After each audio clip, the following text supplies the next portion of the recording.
அசைக்க முடியாத ஆன்மீகத்தின் மீது நம்பிக்கை கொண்டு இருக்கக்கூடிய அன்பு சொந்தங்கள் அனைவருக்கும் நம்மளுடைய வாராகி அம்மன் ராசி பலன் சேனல் சார்பாக வணக்கம். அன்பார்ந்த கடகம் ராசி அன்பர்கள் அனைவருக்கும் வணக்கம். பொதுவா ஒவ்வொரு ராசிகளுக்கும் ஒவ்வொரு சிறப்பு இருக்கு, சிறப்பு பெற்று இருக்கிறாங்க. அந்த வகையில இந்த கடகம் ராசி உண்மையிலே நீங்க யாரு? உங்களுக்கு ஏன் இந்த நிலைமை? அதே போல் உங்களுடைய உண்மையான முகம் என்ன, அதாவது உங்களுடைய ஒரிஜினல் கேரக்டர் என்ன அப்படிங்கிறத பற்றி தான் இன்றைக்கி நம்ம பார்க்க போகிறோம். தொடர்ந்து இந்த வீடியோவை பாருங்கள். அதே போல் எந்தெந்த விஷயத்தை நீங்கள் செய்யணும், எந்தெந்த விஷயத்தை நீங்கள் செய்யக்கூடாது அப்படின்றத பற்றியும் இந்த பதிவில் நம்ம பார்க்க போகிறோங்க. கடகம் ராசியை பொறுத்த வரைக்கும் புனர்பூசம் 4ஆம் பாதம், பூசம் 1, 2, 3, 4 பாதங்களும், ஆயில்யம் 1, 2, 3, 4 பாதங்கள் உள்ளடக்கியது தாங்க இந்த கடகம் ராசி. அதே போல் உங்கள் ராசிக்கு அதிபதியாக சந்திர பகவான் வராருங்க. சந்திர பகவானுக்கு உரிய தெய்வம் என்ன அப்படின்னு பார்த்தீங்கன்னா அம்பிகை அப்படிங்கிறது உங்களுக்கு எல்லாருக்குமே தெரியும். அதே போல் ஒருத்தர் ஜாதகத்தில் கோவிலை கட்டி அதற்கு கும்பாபிஷேகம் செய்யக்கூடிய அமைப்பு இருக்குன்னா அது வேற யாருக்கும் இல்லைங்க, கடக ராசிக்கு தாங்க இருக்கு. உங்களுக்கு தான் அந்த தகுதி இருக்குங்க. அடுத்ததான் உங்களுடைய குணங்கள் அப்படின்னு பார்த்தீங்கன்னா ரொம்பவே நல்லவங்க. நீங்கள் நல்ல குணம், அமைதியானவங்க, அதே போல் ஒழுக்கமாக இருக்கணும்னு எண்ணக்கூடியவங்க, இரக்க குணம் உடையவங்க, விட்டு கொடுத்து போகிறது, தியாகம் செய்கிறது, இது எல்லாமே உங்களுடைய குணங்களுங்க. அதே போல் மற்றவங்களுக்கு உதவி செஞ்சு அழகு பார்க்கறதுல உங்களை விட்டால் வேற ஆளே கிடையாதுங்க. அதாவது இந்த 12 ராசிகளில் உங்களை விட்டா வேற எந்த ராசிக்கும் அந்த இடம் கிடையாதுங்க. அதே போல மற்றவங்களுக்கு ஒரு பிரச்சனை, ஒரு உதவின்னா ஓடி வந்து முதலாளா உதவி செய்யக்கூடியவங்களும் நீங்க தாங்க. உங்களை அடிச்சுக்க ஆளே கிடையாதுங்க. அதே போல ஒரு பிரச்சனை வருதுன்னா அந்த பிரச்சனையை தன்னுடைய தந்திரத்தால தெளிவா அந்த பிரச்சனையை சால்வ் பண்ணக்கூடிய ஆற்றல் உடையவங்களும் நீங்க தாங்க கடகராசி அன்பர்களே.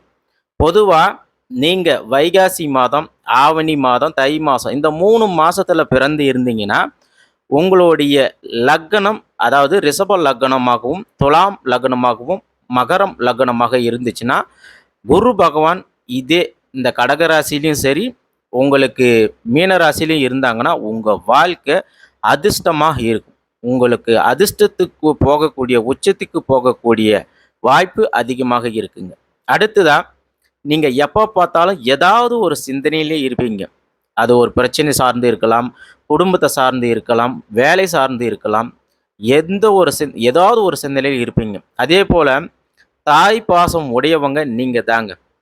அடுத்ததா குரு பகவான் உச்சம் பெற்று இருக்கிற ஒரே ஆள் நீங்கள் தாங்க. சில பேர்லாம் நினைப்பீங்க, ஏன்டா கடகராசியில் பிறந்தோம், சாபக்கேடு அப்படின்லாம் நினைப்பீங்க. அது தவறுங்க. கடகராசியில் பிறந்து இருக்கிறதே ஒரு மகா தத்துவமானதுங்க. அடுத்ததா இன்னைக்கு இருக்கக்கூடிய ஆசிரியர்கள் எல்லாருமே வந்து பார்த்தீங்கன்னா கடகராசியில் தான் இருப்பாங்க. அதே போல் நீங்கள் பெரிய ஆளுங்க எப்படி அவங்களுக்கு ஏற்ற மாதிரியும், குழந்தைங்க எப்படி அவங்களுக்கு ஏற்ற மாதிரியும் பழகும் தனித்துவம் கொண்டவங்க நீங்கள் மட்டும்தாங்க.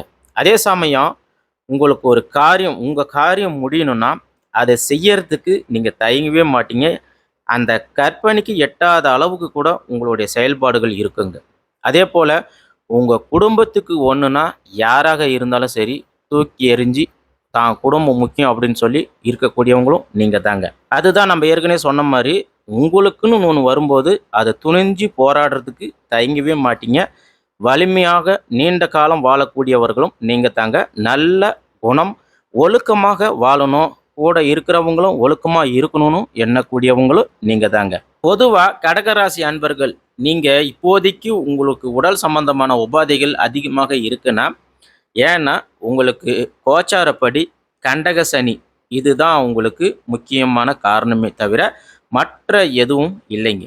நல்லா புரிஞ்சுக்க, கண்டக சனியால் தான் உங்களுக்கு உடல்நல பிரச்சனைகள் ஏற்படும். அடுத்ததா உங்ககிட்ட இருக்கிறத மற்றவங்களுக்கு கொடுத்து அவங்கள சந்தோஷப்படுத்தி பார்க்கறது உங்களை விட்ட ஆளே கிடையாதுங்க கடகராசிக்காரர்களே.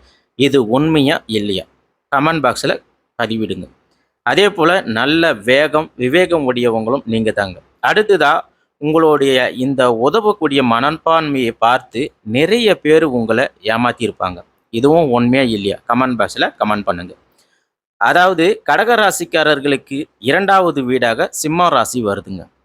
இதில் சிம்ம ராசிக்கு சூரிய பகவானுடைய வீடாக அமைஞ்சிருக்குங்க. ஸோ கடகராசி அன்பர்கள் பொதுவாக குடும்பத்தில் நீங்கள் வச்சது தான் சட்டம் அப்படின்னு இருப்பீங்க. நேர்மையாக இருக்கணும், நியாயமாக இருக்கணும், ஒழுக்கமாக இருக்கணும் அப்படின்லாம் இருக்கக்கூடியவங்க நீங்கள் தாங்க. அடுத்ததான் 3வது வீடாக வந்து பார்த்தீங்கன்னா கன்னி ராசி வருதுங்க. இதுக்கு அதிபதியாக புதன் பகவான் வரதுனால உங்கள் கூட பிறந்தவங்க கொஞ்சம் புத்திசாலியாக இருப்பாங்க. அதாவது உங்கள் கூட பிறந்த அண்ணன், தங்கை, அக்கா, தங்கச்சி யாராக இருந்தாலும் சரி புத்திசாலியாக இருப்பாங்க. அடுத்ததாக கடகராசிக்கு 4வது வீடாக துலாம் ராசி வருதுங்க. இதுக்கு அதிபதியாக சுக்கிர பகவான் அப்படிங்கிறதுனால உங்களை பொறுத்த வரைக்கும் தாய் மீது ரொம்பவே அதிக பற்று இருக்கக்கூடியவர்களாக நீங்கள் இருப்பீங்க. தாய் உங்கள் மேலேயும் ரொம்ப பற்று அதிகமாக வச்சுருப்பாங்க. 2 பேருமே ஒருத்தர் மேலே பாசம் அதிகமாக இருந்தாலும் விட்டும் கொடுக்க மாட்டீங்க. அதே போல் இந்த உலகத்தில் உள்ள மிக சிறந்த தாய் அப்படின்னு தேடினீங்கன்னா கண்டிப்பாக சொல்கிறேங்க, கடகராசி ஆண்கள் பெண்கள் நீங்களாக தாங்க இருப்பீங்க. தாய்க்கு உதாரணமாக தாய் பாசத்துக்கு உண்மையாகவே எடுத்துக்காட்டாக இருக்கக்கூடியவங்க கன்னிராசிக்காரர்கள் மட்டும்தாங்க. வேற எந்த ராசியுமே கிடையாது. அடுத்ததாக இன்னொரு விஷயம் பார்த்தீங்கன்னா கடகராசியில் இருந்து 4வது வீடாக சூரிய பகவான் உச்சம் பெற்று இருக்கிறதுனால அப்போ கடகராசி அன்பர்கள் அம்மாகவோ இல்லை பெண்ணாக இருந்தால் உங்களுடைய அம்மா பேச்சை நீங்கள் கேட்கவே மாட்டீங்க. உங்கள் அம்மா என்ன சொன்னாலும் கேட்கவே மாட்டீங்க. ஆனால் பாசம் இருக்கும். ஆனால் அம்மா பேச்சை கேட்கவே மாட்டீங்க. கடகராசி இது ஒரு நீர் ராசி அப்படிங்கிறதுனால மற்ற நீர் ராசியாக வரக்கூடிய விருச்சிக ராசி, மீனம் ராசி இந்த ராசிகள் உங்களுக்கு ஒரு நல்ல பொருத்தமாக இருக்கக்கூடிய ராசியாக இருக்குது. அதே போல் கடக ராசியில் இருக்கக்கூடியவங்களே கடகராசி ஆணு கடகராசி பெண்ணாக இருந்தாங்களோ உங்களுக்கு பொருத்தம் சிறப்பாக இருக்குது. அதே போல் கடகராசியில் இருக்கக்கூடிய பெண்களுக்கு கன்னி ராசியில், மகர ராசி, ரிஷப ராசியில் பிறந்தவங்க அவங்கள நீங்கள் திருமணம் செஞ்சீங்கன்னா உங்களுடைய உறவு மிக சிறந்ததாக இருக்கும். உங்கள் லைஃப் ரொம்பவே நல்லா இருக்கும். அதே போல் கடகராசிக்கு பொருந்தாத ராசி அப்படின்னு பார்த்தீங்கன்னா மகர ராசி. அதாவது காற்று மற்றும் தீ ராசிக்காரர்களுடன் உங்களுக்கு உறவை தொடர அதிக போராட வேண்டி இருக்குங்க. அதே போல் மேச ராசி, துலாம் ராசிக்காரங்களுடன் கடகராசி பெண்கள் உறவு மிகுந்த போராட்டம், சவால் நிறைந்ததாக இருக்கும். நல்லா புரிஞ்சுக்காங்க. இந்த ராசிக்கு மேசம், துலாம் ராசிக்காரங்க கூட கடகராசி பெண்களுக்கு போராட்டமான சவாலான வாழ்க்கையாக இருக்கும். அடுத்ததாக கடகராசிக்கு 5வது வீடாக விருச்சிக ராசி வருதுங்க. விருச்சிக ராசிக்கு செவ்வாய் பகவான் ஆட்சி அப்படின்றதுனால பூர்வ புண்ணிய ஸ்தானங்க. அதாவது உங்கள் சுய ஜாதகத்தில் செவ்வாய் பகவான் இருந்தால் என்ன ஆகும்னா உங்களுக்கு உடல் ரீதியான தொந்தரவுகள் அடிக்கடிக்கு வர்றதுக்கு வாய்ப்புகள் அதிகமாக இருக்குது. கடகராசி அன்பர்களே, உடல்நலம் தொந்தரவு இல்லாமல் எந்த ஒரு கடகராசிக்காரர்களும் கண்டிப்பாக இருக்க மாட்டீங்க. அடுத்ததான் கடகராசிக்கு 6வது வீடாக தனுசு ராசி வர்றதுனால இதுக்கு குரு பகவானுடைய வீடாக இருக்கு. அப்போ கடகராசிக்காரர்கள் என்ன செய்யணும்னா உங்களுடைய உடல் நலம் சம்பந்தமான விஷயங்களை நீங்கள் அக்கறை காமிக்கணும். அதே போல் நீங்கள் வெளியில் பேசும்போது மற்றவங்ககிட்ட பேசும்போது வார்த்தைகளை சரியாக கவனித்து பேசணும், கவனமாக இருக்கணும். ஏன்னா உங்களுக்கு மறைமுகமாக எதிரிகள் எங்கே இருக்கிறாங்கன்னா உங்களுடைய இடத்துல இருக்கிறாங்க, நீங்கள் வேலை செய்யக்கூடிய இடத்துல இருக்கிறாங்க. ஸோ உங்களை எப்போ ஏதாவது ஒரு விஷயத்தில் மாட்டி விடலாம், உங்களை பிரச்சனையை உருவாக்கி விடலாம் அப்படின்னு நினைக்குவாங்க. ஸோ கேர்ஃபுல்லாக நீங்கள் இருக்கணும். ஸோ இதனால தான் உங்களுக்கு உடல் ரீதியாகவும் மன ரீதியாகவும் பிரச்சனைகள் ஏற்பட வாய்ப்புகள் அதிகமாக இருக்குது. அடுத்ததாக கடகராசியில் 7ஆம் வீட்டுக்கு அதிபதியாக மகர ராசி. இங்கே வந்து பார்த்தீங்கன்னா சனி பகவான் ஆட்சி பெற்றிருக்கிறாருங்க. அதே போல் பலமாகவும் இருக்கிறாரு. இதில் இன்னொரு விஷயம் என்னன்னு பார்த்தீங்கன்னா செவ்வாய் பகவான் இந்த இடத்துல வந்து பலம் பெற்று உச்சம் அடைஞ்சு இருக்கிறாருங்க. அப்போ என்னன்னா கடகராசிக்காரர்கள் கூட இருக்கக்கூடிய கணவனாக இருக்கட்டும், மனைவியாக இருக்கட்டும், உங்களுடைய ஆயுள் பலம் அதிகமாக இருக்கும்.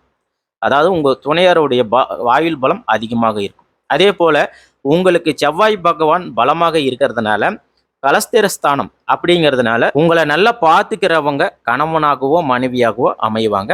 அதே போல் செவ்வாய் பகவான் ஆதிக்கம் பெற்ற ராசி நீங்களாக இருக்கிறதுனால பொதுவாக கடகராசி பெண்கள், முக்கியமாக சொல்ல போனால் கடகராசி பெண்கள் பாலியல் ரீதியான எண்ணங்கள் உங்களுக்கு அறவே இருக்கவே இருக்காதுங்க. சொன்ன போனால் பாலியல் உறவு அப்படின்ற ஒரு வார்த்தையே நீங்கள் அந்நியமான விஷயமாக நினைக்கக்கூடியவர்கள் நீங்கள் தாங்க. அதாவது கடகராசி பெண்கள் நீங்கள் தான். இது உண்மையாக இருந்தால் கமெண்ட் பாக்ஸில் கமெண்ட் பண்ணுங்கள். அதாவது உங்களுக்கு மோஸ்ட்லி திருமணம் அப்படின்றது அரேஞ்ச் மேரேஜாக இருக்கிறதுக்கு வாய்ப்பே கிடையாதுங்க. லவ் மேரேஜாக தான் இருக்கிறதுக்கு 100% வாய்ப்புகள் இருக்குது. அதே போல் உங்ககிட்ட இந்த பாலியல் ஆசைகள் தேவைகளை வெளிப்படுத்துவது ரொம்பவே கடினமாக இருக்கும். நீண்ட மற்றும் கடினமான முயற்சிக்கு பிறகே அதாவது உங்கள் துணையால் அவர்களுடைய ஆசையை வெளிக்கொண்டு வர முடியுமே தவிர உங்களுக்குன்னு இந்த பாலியல் உணர்வு இருக்கவே இருக்காது. இது உண்மைன்னா நீங்கள் கமெண்ட் பாக்ஸில் கமெண்ட் பண்ணுங்கள். அடுத்ததாக கடகராசிக்கு 8வது வீடாக கும்பம் ராசிங்க. அப்போ கடகராசிக்காரர்களை பொறுத்த வரைக்கும் ஏழ்மையாக தான் இருப்பீங்க. உங்கள் வாழ்க்கையில் நீங்கள் முன்னேறதே பார்த்தீங்கன்னா கொஞ்சம் கொஞ்சமாக படிப்படியாக தான் முன்னேறுவீங்க. அப்படி முன்னேறினாலும் நீங்கள் வீடு, இடம், பூமி, வண்டி, வாகனம் அப்படின்னு எல்லாமே சிறப்போடு தான் இருப்பீங்க. அதை நீங்கள் வருங்கால உங்கள் சங்கதிகளுக்கும் அப்படியே கொடுத்து நீங்கள் அதை பராமரிப்பீங்க. அடுத்ததாக கடகராசிக்காரர்களுக்கு 9வது வீடாக மீனம் ராசி. குரு பகவானுடைய ஆட்சி பெற்றிருக்கக்கூடிய வீடுங்க. அப்போ உங்களுடைய அப்பாவுக்கு நீங்கள் ஒரு வழிகாட்டியாகவும் உபதேசம் செய்யக்கூடியவர்களாகவும் இருப்பீங்க. உங்கள் குடும்பத்திலே உங்கள் அப்பாவுக்கு உங்களை ரொம்பவே பிடிக்கும். அதாவது சிவனுக்கு முருகன் எப்படி உபதேசம் செய்தாரோ அப்படி நீங்கள் உங்கள் அப்பாவுக்கு இருப்பீங்க. உபதேசம் செய்யக்கூடியவர்களாக இருப்பீங்க. அடுத்ததாக மீனராசியில் சுக்கிர பகவான் உச்சம் அப்படிங்கிறதுனால உங்களுக்கு தந்தை செல்வம் சேர்க்கும் ஆளாக இருப்பீங்க. அடுத்ததாக கடகராசிக்கு 10வது வீடாக மேசம் ராசி.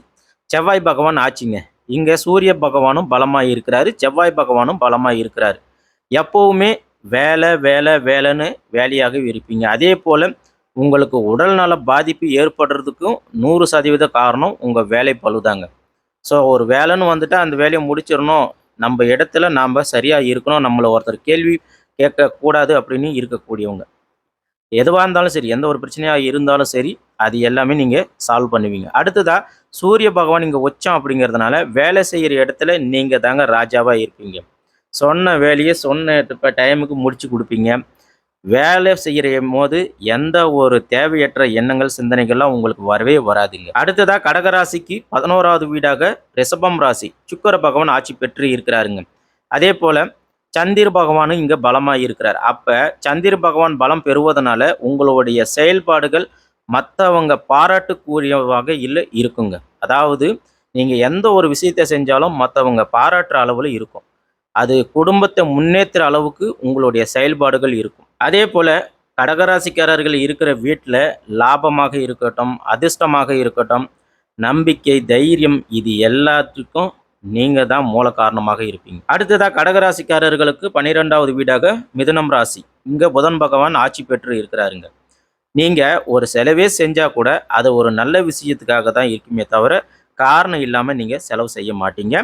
அதே போல் யோசனையும் விவேகம் அதிகமுடைய ராசியும் நீங்கள் தாங்க. அடுத்ததாக உங்கள் கூட பிறந்தவங்க உங்களை கண்டுக்கலைனாலும் சரி, உங்களுக்கு ஏதோ ஒரு உதவி செய்யலைனாலும் சரி, நீங்கள் அவங்களுக்கு ஏதாவது ஒரு விஷயத்துக்கு சப்போர்ட்டிவாக இருப்பீங்க. எப்பயுமே அவங்களுக்கு ஒரு ஆதரவாக இருப்பீங்க. நீங்கள் சொன்னால் அவங்க கேட்குற ரேஞ்சிலையும் இருப்பாங்க. ஆக மொத்தம் இந்த 12 ராசிகளில் பெஸ்ட்டான ராசி அப்படின்னு எடுத்துக்கிட்டால் கண்டிப்பாக கடகராசிக்காரர்களே உங்களை அடிச்சுக்க ஆளே கிடையாதுங்க. அதே போல் உங்களுக்கு மைனஸ் அப்படின்னு பார்த்தீங்கன்னா, நான் எப்படி இருக்கிறேனோ நீயும் அப்படி தான் இருக்கணும்னு நினைப்பீங்க. நான் நல்லவனாக இருக்கிறேன்னா நீயும் நல்லவனாக இரு. நான் எந்த ஒரு தவறும் செய்யலையா, நீயும் எந்த ஒரு தவறும் செய்யக்கூடாது, எந்த ஒரு பிரச்சனையும் போகக்கூடாதுன்னு நினைப்பீங்க. அதே போல் நான் உங்கள் மேலே அக்கறை காமிக்கிறேன்னா நீங்களும் எங்கள் மேலே அக்கறை காமிக்கணும். நான் எப்படி உனக்கு இடம் கொடுக்குறனோ, முன்னுரிமை கொடுக்கணும், அதே மாதிரி நீங்களும் எங்களுக்கு முன்னுரிமை கொடுக்கணும் அப்படின்னு நினைக்கக்கூடியவங்க. ஆக மொத்தம் கடகராசிக்காரர்களே, உங்கள் வாழ்க்கையில் நீங்கள் யார், உங்களுடைய உண்மையான முகம் என்ன அப்படின்றது இந்த வீடியோ பதிவில் முழுமையாக நாங்கள் சொல்லியிருக்கிறோம். அதே போல் இதுக்கு ஏதாவது பரிகாரங்கள் ஏதாவது இருக்கா அப்படின்னு நீங்கள் எதிர்பார்ப்பீங்க. ஒன்றும் இல்லைங்க, சிம்பிள் தான். வாரந்தோறும் கடகராசிக்காரர்கள் உங்களுக்கு அதிபதி சந்திர பகவான் அப்படின்றதுனால உங்களுக்கு தெய்வம் அம்பிகை அம்மன்றதுனால நீங்கள் முடிஞ்ச வரைக்கும் சந்திர பகவானுக்கு வெண்பட்டு, கற்கண்டு சாதம் இதெல்லாம் சமர்ப்பித்து நீங்கள் வழிபாடு செஞ்சு வந்தீங்கன்னா உங்கள் வாழ்க்கையில் நல்ல முன்னேற்றம் உண்டாகுங்க. அதே போல் திங்கட்கிழமை நாட்களில் நீங்கள் அம்மன் ஆலயங்களுக்கு சென்று அம்மனை நீங்கள் குங்குமம் அபிஷேகம் அர்ச்சனை செஞ்சு வந்தீங்கன்னா கண்டிப்பாக உங்களுக்கு நல்ல முன்னேற்றம் வரும். அதே போல் சர்க்கரை பொங்கல் நைவேத்தியம் செஞ்சு வழிபாடு செய்யுங்க. உங்களுக்கு எந்த ஒரு பிரச்சனை இருந்தாலும் கண்டிப்பாக அது சால்வ் ஆகும். அடுத்ததாக கடகராசியில் இருக்கக்கூடிய நட்சத்திரக்காரர்கள் என்னென்ன செய்யலாம் அப்படின்னு பார்த்தீங்கன்னா, புனர்பூசத்தில் பிறந்தவங்களாக நீங்கள் இருந்தீங்கன்னா குரு தரிசனம் செய்கிறது மிக சிறந்ததுங்க. அதே போல் புனர்பூச நட்சத்திரத்தில் பிறந்தவங்க நீங்கள் சனி பகவானுக்கு கருப்பு வஸ்திரம் அணிவித்து அதே போல் நீல நிற மலர்கள் அர்ச்சனை செய்கிறது உங்களுக்கு வாழ்க்கையில் நல்ல ஒரு முன்னேற்றத்தையும் இன்னல்களையும் நீக்குங்க. அடுத்ததாக ஆயில்ய நட்சத்திரத்தில் பிறந்தவங்க நீங்களாக இருந்தீங்கன்னா நீங்கள் 9 நவகிரகங்கள் இருக்கு இல்லையா, அந்த 9 நவகிரகங்களில் இருக்கக்கூடிய புதன் பகவானுக்கு நீங்கள் மறுக்கொழுந்து அர்ச்சனை செஞ்சு வழிபாடு செஞ்சு வாங்க. அதே போல் பச்சை பயிர் அர்ச்சனை நெய்வேத்தியம் செஞ்சு வழிபாடு செய்யுங்க. கண்டிப்பாக உங்கள் வாழ்க்கையில் நல்ல மாற்றங்கள் எண்ணியது எல்லாமே ஈடேறுங்க. அடுத்ததாக ஒரு முக்கியமான விஷயம், சந்திர பகவானுக்கு உகந்த தெய்வத்துலேயும் இன்னொன்று வந்து பார்த்தீங்கன்னா வெங்கடாஜலபதி திருப்பதி ஏழுமலையான். ஸோ நீங்கள் முடிஞ்சிச்சுன்னா ஒரு நாள் அங்கே ஸ்டே பண்ணி எம்பெருமான வழிபாடு செஞ்சுட்டு வாங்க. நீங்கள் எண்ணியது எல்லாமே ஈடேறுங்க. குழந்தை பாக்கியம் முதற்கொண்டு வீடு கட்டுறதாக இருக்கட்டும், தொழில் அமையறதாக இருக்கட்டும், உங்களுக்கு வேலை வாய்ப்பு, கல்வி இது எல்லாமே சிறப்பாக அமையும். ஒரு நாள் அங்கே ஸ்டே பண்ணி நீங்கள் தரிசனம் பண்ணிட்டு வாங்க, வெற்றி நிச்சயம். நம்ம வீடியோ பதிவில் சொல்லக்கூடிய ஒவ்வொரு பலன்களும் பொது பலன்களுக்கு உங்களுடைய ஜென்ம ஜாதகத்தின்படி மாறுபடும்.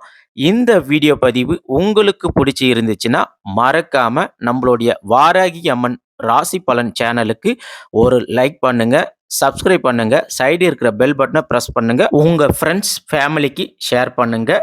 நன்றி, வணக்கம், நல்லதே நடக்கும்.